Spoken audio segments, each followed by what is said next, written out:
In the recent past, Mr. Imran Ahmed Khan Niazi, aged 74 years, reported reduced vision in his right eye.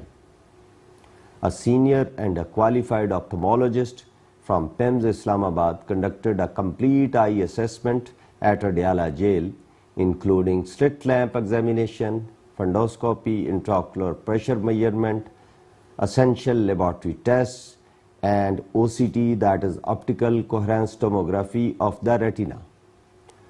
Based on this assessment, a diagnosis of right central retinal vein occlusion was made and a hospital-based follow-up treatment was recommended. Accordingly, Mr. Niazi was brought to PIMS on the night of last Saturday, Sunday for the advised procedure. At the hospital, the treatment plan, that is need for administering anti-VEGF intravitreal injection, was explained in full to the patient, and an informed consent was obtained from the patient prior to procedure. The procedure was carried out in the operation theatre under standard sterile protocol and monitoring. It was completed smoothly in approximately 20 minutes.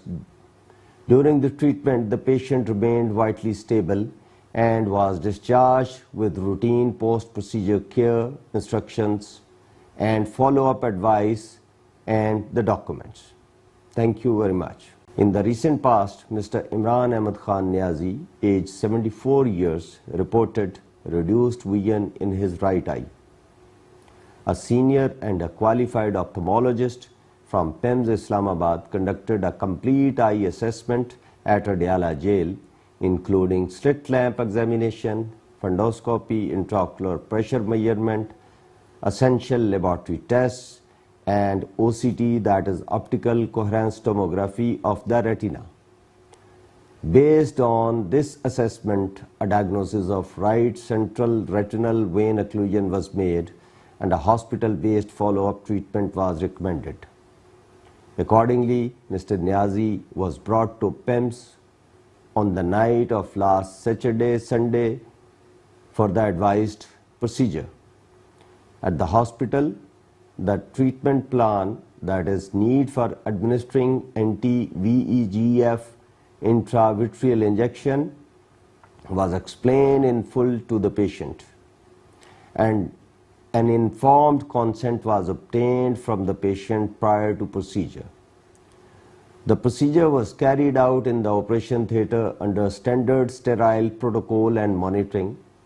It was completed smoothly in approximately 20 minutes.